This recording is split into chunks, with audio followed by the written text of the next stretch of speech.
बहुमत से अपने दम पर बीजेपी दूर। पिछली बार के मुकाबले खुद की 63 सीट लोकसभा में घटी। सरकार 14 सहयोगी दलों के 53 सांसदों के समर्थन के भरोसे। नीतीश नायडू जैसे सहयोगी मुस्लिम वोट के पैरोकार। लेकिन फिर भी न मोदी सरकार रुकी न झुकी। लोकसभा में वक्फ बिल पेश भी किया, साथियों का खुलकर समर्थन हासिल किया और इतिहास रच दिया। एक सदस्य ने कह दिया माइनॉरिटी इस कानून को स्वीकार नहीं करेगी। क्या धमकाना चाहते हो भाई? संसद का कानून है, सबको स्वीकार करना पड़ेगा। स्वीकार नहीं करेंगे मतलब क्या है? कैसे बोल सकते हैं कोई हम कानून को स्वीकार नहीं करेंगे? एक कानून भारत सरकार का है, हर एक पर बंधन करता होगा और इसको स्वीकार करना पड़ेगा। क्या एक बिल से मोदी सरकार ने देश में धर्मनिरपेक्षता की राजनीति का गणित बदल दिया? क्या एक बिल से मोदी सरकार ने दिखाया कि मुस्लिमों को डराकर वोट की सियासत नहीं चलेगी? क्या एक बिल ने बता दिया कि मुस्लिमों के हित में बदलाव का मतलब सेक्युलरिज्म का विरोध नहीं होता? क्या सरकार ने दिखा दिया कि सीटें घटने से संसद में आक्रामक फैसले लेने की गति नहीं घट जाती? क्या वक्फ बिल पर मुहर के साथ अब देश में सियासत की नई सेक्युलरिज्म वाली परिभाषा देखी जाएगी? इससे देश की सेकुलर इमेज को बहुत धक्का लगेगा। भाई ये पैसा जो है देश के गरीब मुसलमान का है, ये गन्ना सोटों की चोरी के लिए नहीं। मैं पूछना चाहता हूं कि आपके लोकसभा में कितने एमपीज अल्पसंख्यक हैं? पहले उसका विवरण दीजिए और फिर हमें बताइए कि आपके दिल में कितना संवेदना है। माइनॉरिटी को डराकर अपनी वोट बैंक खड़ी करने के लिए किया जा रहा है। सेकुलरिज्म की आपकी परिभाषा है समाज को वोट के लिए बांटो, भावना की राजनीति करो और वोट लेके देश पर राज करो और राज करो। यह आपका सेकुलरिज्म का परिभाषा है। धर्मनिरपेक्षता का चश्मा लंबे वक्त से बीजेपी और बीजेपी सरकार के फैसलों के खिलाफ पहनकर विपक्ष खुद को सेकुलरिज्म का सियासी चैंपियन दिखाता रहा। लेकिन लोकसभा में वक्फ बिल पर बीजेपी ने वो बैटिंग की जिससे राजनीति के मैदान में फिलहाल ये साफ हो जाता है कि सेकुलरिज्म की वो परिभाषा नहीं चलेगी जो विपक्ष चाहता आया। मुस्लिमों से जुड़े हर फैसले को मुस्लिम विरोध के कटघरे में खड़ा करने की राजनीति भी अब चलना कठिन है। मुस्लिमों को खतरा बताकर वोट की सियासी हांडी हर बार नहीं चढ़ने वाली। मुस्लिमों से जुड़े मुद्दे पर प्रदर्शन के बहाने फैसले बदलवाने की मंशा भी कामयाब नहीं होगी। नीतीश नायडू के समर्थन के दम पर चलती सरकार को कमजोर समझना विपक्ष की बड़ी भूल है। विपक्ष को ये बात भी समझनी होगी कि भले इस बार सीट उनकी सदन में बढ़ी है, लेकिन नरेंद्र मोदी के हाथ से फैसलों की ताकत ढीली नहीं पड़ी है। 2014 से मान्यवर जातिवाद, तुष्टीकरण और परिवारवाद को एक साथ नरेंद्र मोदी ने समाप्त कर विकास की राजनीति इस देश में प्रस्तावित की। ये हमारा स्पष्ट सिद्धांत है भारतीय जनता पार्टी की, मोदी सरकार का, कि वोट बैंक के लिए हम कोई कानून नहीं लाएंगे। कानून न्याय के लिए होता है, कानून लोगों के कल्याण के लिए होता है। वक्फ बिल के पीछे की न तो नीति सही है न नियत। ये देश के करोड़ों लोगों से उनके घर दुकान छीनने की भी साजिश है। अधिकांश राजनीतिक दल वक्फ बिल के खिलाफ हैं, तो उसे लाने की जरूरत क्या है जो जिद क्यों कर रहे हैं सरकार? वक्फ बिल का लाना भाजपा की सियासी हट है। वक्फ बिल भाजपा की सांप्रदायिक राजनीति का नया रूप है। भाई ये पैसा जो है देश के गरीब मुसलमान का है, ये गन्ना सोटों की चोरी के लिए नहीं, ये इसको रोकने के लिए। और इनके जो ठेकेदार बैठे हैं मान्यवर, ये यहाँ गरज गरज कर बोलते हैं, खुद तो समझे बगैर बोलते हैं, कुछ समझ कर बोलते हैं। उनको लगता है कि इससे हम जीत जाएंगे। ये जंग सिर्फ ना सिर्फ मेरे जिस्म पर है, बल्कि मेरी आज़ादी पर, मेरी समाजी और माशी मार्जिनलाइजेशन पर है, मेरी शहरियत पर है, मेरे मदरसे, मस्जिदों, खानखाहों और दरगाहों को निशाना बनाया जा रहा है। और ये हुकूमत सच्चाई को नहीं बयान कर रही है कि ये तरमीमी बिल से मुसलमानों का तहफ़्फ़ुज़, तरक्की और गुर्बत का खात्मा होगा, ये सरासर झूठ है। विपक्ष को ये लगता रहा होगा कि बिहार में नीतीश कुमार और आंध्र प्रदेश में चंद्रबाबू नायडू के सांसदों के भरोसे चलती सरकार वक्फ बिल पर फैसला लेने में हिचकिचाएगी, लेकिन 240 सीट के साथ संसद में बीजेपी वैसी ही नजर आती है जैसे 303 सीट के साथ रही। 2019 में जब मोदी सरकार दूसरी बार बनी तो 6 महीने के भीतर सरकार ने 3 तलाक, आर्टिकल 370 से आजादी और सीएए कानून तीनों को पास कराया। तब बीजेपी के पास अपने दम पर 303 सीट का बहुमत भी था। अब की बार जब 2024 में सरकार बनी तो बीजेपी की खुद की सीट 240 तक घट कर आ गई, लेकिन कुछ ही महीने में वक्फ संशोधन बिल को पेश करा के उस पर आखिरकार अब मुहर लगा ली गई, जो इस बात का सबूत है कि बहुमत भले बीजेपी के पास अपने दम पर ना हो, लेकिन सर्वमत से फैसला कराने में नरेंद्र मोदी का भी कोई सानी नहीं है। मेरी हिम्मत को तो सराहो। देखिए मैं कितना हिम्मत के साथ बोल रहा हूं। मेरे हिम्मत को तो सराहो, मेरे हमराही बनो। मैंने एक समाज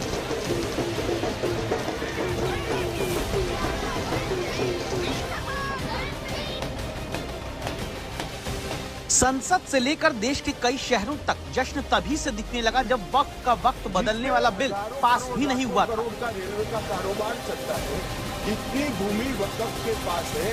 जी पूरा सपोर्ट में, पूरा गांव सपोर्ट में है। हम मोदी जी के फुल सपोर्ट में हैं। बहुत अच्छा काम करा है उन्होंने।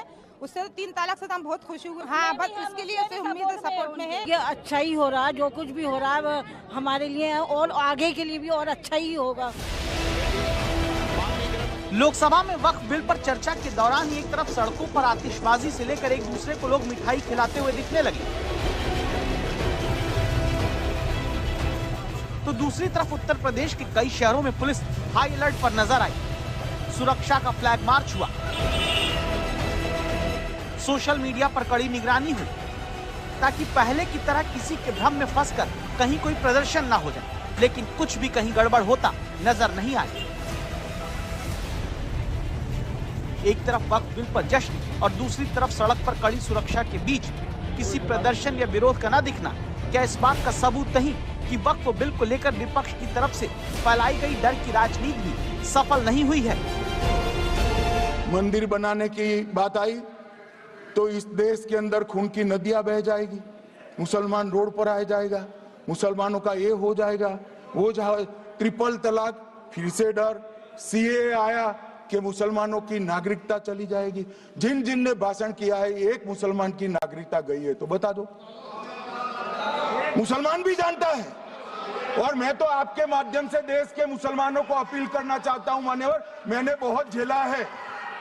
ये कहते थे कि सीए कानून मुसलमानों की नागरिकता लेने 2 साल हो गए, एक भी मुसलमान की नागरिकता गई है तो सदन के पटल पर रखी।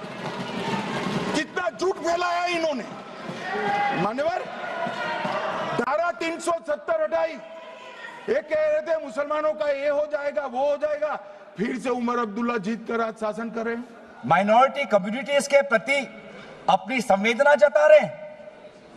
सर, कुछ हफ्ते पहले देश में विभिन्न जगहों में लोगों ने ईद की शुभकामनाएं एक दूसरे को दी, और क्या आपको पता है कहां इनकी डबल इंजन की सरकार ने लोगों को रास्ते पे ईद का नमाज भी पढ़ने नहीं दिया। और ये बात करेंगे, और ये बात करेंगे। आप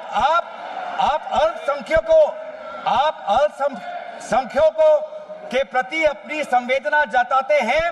मैं पूछना चाहता हूं कि आपके लोकसभा में कितने एमपीज अल्पसंख्यक हैं? रमजान के महीने में ये आखिरी जुमा की नमाज हो या ईद के दिन की नमाज हो, मुस्लिम पर्सनल लॉ बोर्ड की तरफ से तमाम कोशिश हुई कि काली पट्टी बांधकर वक्फ बिल के विरोध को आगे बढ़वाया जा सके, लेकिन बावजूद इसके जब वक्फ बिल पर प्रदर्शन कहीं बढ़ता नहीं दिखा तो विपक्ष इसे वोट बांटने की बीजेपी की साजिश बताने लगा। भाजपा चाहती है कि वक्फ बिल लाने से मुस्लिम समुदाय को लगे कि उन पर हक को मारा जा रहा है, वो उद्वेलित हों और भाजपा को ध्रुवीकरण की राजनीति करने का मौका मिल सके, क्योंकि अध्यक्ष महोदय, भाजपा का लक्ष्य यह है कि ध्रुवीकरण हो, क्योंकि वो जानते हैं कि ध्रुवीकरण जितना होगा उससे वो लाभ उठाने में आगे रहेंगे। तो ये वक्फ बिल जो लाया जा रहा है वो अपनी वोट बैंक को संभालने के लिए और समाज को बांट करके ध्रुवीकरण करके राजनीतिक लाभ लेने के लिए लाया जा रहा है। वक्फ बिल के आने से पूरी दुनिया में एक गलत संदेश भी जाएगा। इससे देश की सेकुलर इमेज को बहुत धक्का लगेगा। वक्फ बिल भाजपा की नफरत की राजनीति का एक और अध्याय है। एक कांग्रेस पार्टी और उसके साथियों ने मुसलमान भाइयों को डरा डरा कर अपनी वोट बैंक खड़ी करने का काम किया। हम नहीं डरा रहे मुसलमानों को, आप डरा रहे हो भाई। अब मुझे लगता है देश के हर शांतिप्रिय व्यक्ति को अपने माथे पर यही लिखवा करके चलना पड़ेगा, तभी सरकार मानेगी, तभी सरकार लोकतंत्र में प्रतिरोध की भाषा को समझेगी। अब सवाल है कि जहां विपक्ष के नेता कहते रहे कि सड़क पर उतर कर विरोध होगा, क्या उनकी इस राजनीति में खुद मुस्लिमों ने साथ नहीं दिया? और क्या इसकी वजह यह है कि जहां विपक्ष ये कहता आया कि वक्फ बोर्ड में गैर मुस्लिम बहुसंख्यक हो जाएंगे, विपक्ष ये दलील देता रहा कि मस्जिद और दरगाह पर कब्जा हो जाएगा। विपक्ष के नेता ये बोलते रहे कि सरकार मुस्लिमों की संपत्ति छीन लेगी। विपक्ष ये दावा करता रहा कि ऐतिहासिक वक्फ स्थल की परंपरा प्रभावित हो जाएगी। वहां सरकार ने लगातार मुखरता से इन सारे दावों को खारिज करके सच बताया। नतीजा ये रहा कि कहीं कोई प्रदर्शन नजर नहीं आया।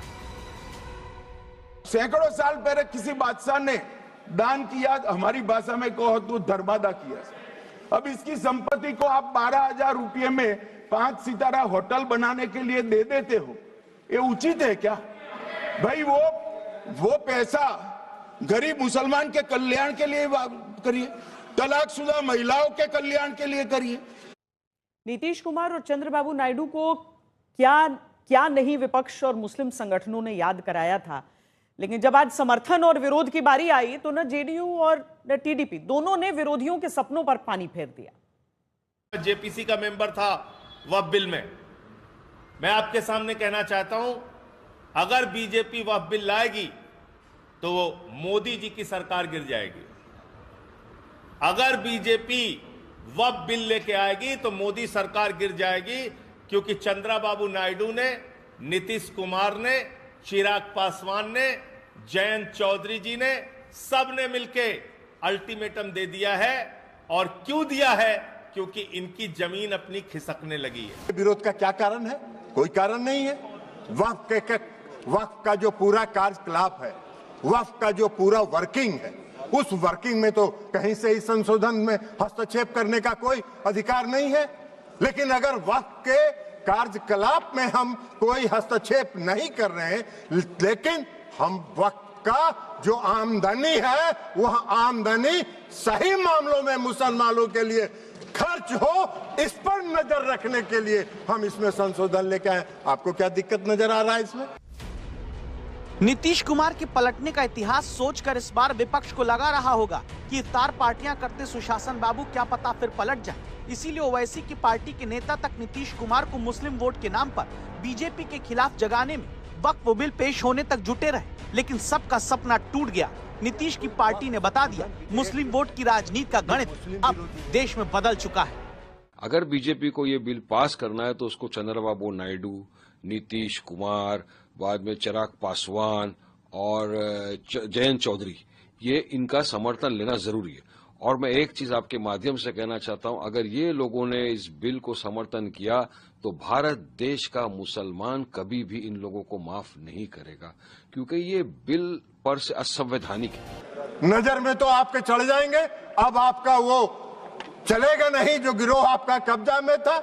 मुसलमानों के हक में काम होगा, बेहतर प्रबंधन होगा, धन के दुरुपयोग को रोका जा सकेगा और सिर्फ उसके कार्यकलाप पर निगरानी रखने का तंत्र विकसित किया जा रहा है। इसमें आपको कोई विरोध का आधार नहीं है। और ये नरेटिव अगर आप बना रहे हैं पूरे देश में तो अपने लाभ के लिए, अपने राजनीतिक लाभ के लिए, अपने वोट के लिए आप इसका इस्तेमाल कर रहे हैं।